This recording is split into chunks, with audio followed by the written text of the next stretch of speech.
What's up, YouTube fans? Wanted to do a review on this episode or this documentary I was watching on Jeffrey Epstein.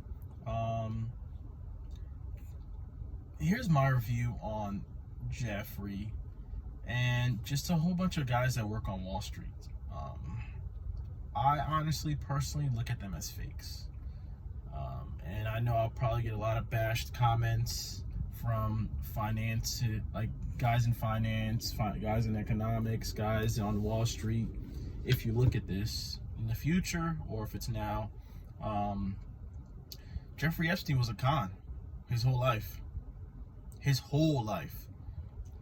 And you got guys like that are making billions of dollars. And it makes it hard for people to say, or to not think that all the rich are bad, right? Clearly there's good wealthy people out there, but you got some guys that stepped on a lot of toes, like Trump, Jeffrey Epstein. Just watching this documentary, it taught me a lot about this man, and just taught me a lot about hey, keeping my morals. Because as you get richer and richer and you have more money in your bank account, it's going to just show who you really are, who you were your whole life. You could have been poor your whole life, and by the time you were 90 years old, you were a billionaire. That billionaire is going to prove to you, your wives, everyone around you, who you really are, who you were this whole time, who you were 89 years of your life. That 90th year is going to teach. It's going to tell people. And that's where getting to know someone goes far. I like to say money's not going to change me. Obviously, it will change me in a sense. Maybe I might like nicer things. Might be a little bit more bougie in the sense of cars that I ride, or where I go, or who I talk to or associate myself with. But it won't change me. Only because I know I will be a millionaire one day. I got goals everywhere. I just have that mindset. But a review on Jeffrey. This man lied about what college he went to become a professor. Then used that college that he taught at to get a great recommendation to Wall Street, to work for Bear Stearns. And anybody doesn't know Bear Stearns, they're one of the financial companies that went under during the 2008 crash of the market, the real estate market. Very profitable company that was around for years. And 2008 is when they ended. You know, they had reached out to Warren Buffett. Warren Buffett couldn't help them the Friday before the crash. I think the crash happened on a Monday or a Tuesday. They literally called Warren Buffett that Friday to save him. Warren Buffett said, your balance sheet is not something that I can just get involved in, you know, as a smart man. He worked for them, and then from there, people are saying that he is a child predator, obviously. We all know that, always has been. But people say that the owner of Victoria's Secret, he was in the bed with him. And he stole a lot of money from him. And obviously with stock market interest that grow, and you put that money that you steal from people, and you lied your whole life, and you become a billionaire off of other people's money because they trust you because you worked on Wall Street, not because you can make them returns, but they trust you.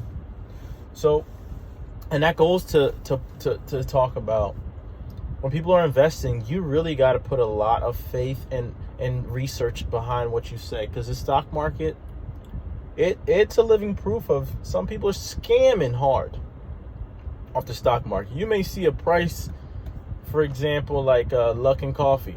They lied on their annual report. What'd you see? They halted their numbers, and now they're not on the stock exchange. And I think they're still halted at like $2 and change. And that's a company that was, if they didn't get caught in that lie, that one lie, they would have been competing with Starbucks. They were taking all the Starbucks shares. I think when I bought a Starbucks share for my wife, it was sitting around like $69 this year. After Luckin Coffee went, their price halted, Starbucks shot right back up to about $70, $79 per share, which they probably gained back around $3 to $4 billion of their business. Luckin Coffee was gonna take them out of business. And maybe Starbucks would have copied a little bit of what they did because they had some great things, but it goes to show that you got to do your own research. Don't trust the stock market fully just because companies are doing great. You got to know what you're getting yourself into and understand the business. You had a billionaire that owned about 5 homes that some of us will never have, not even one of them, in great places like Paris, obviously New York. He had one of the biggest homes in New York. And you know how wealthy you have to be to have one of the biggest homes in New York.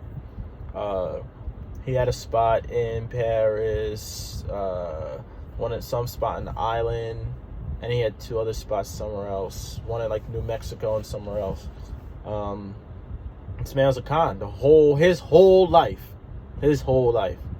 And this is a billionaire for you. So not every person that you see is a respectable billionaire. You kind of got to watch these people. But that's a perfect example of, you may want to surround yourself with people that are successful, and they're just successful and they're lying to everyone. That's why they were successful. You lie on your resume.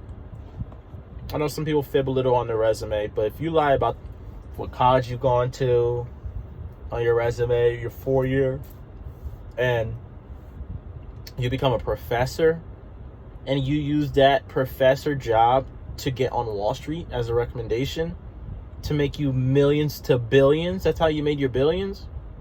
Yeah, you're a con your whole life. So just wanted to kind of like throw some ideas out there, guys. Please respond on what you think.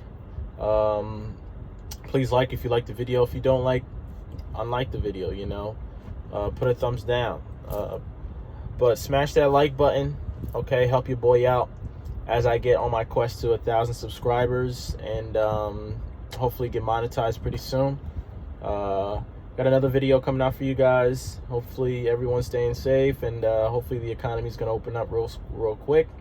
Hopefully they could throw us another stimulus package. I could use some free money on something. Have a good rest of your day, guys. Bye.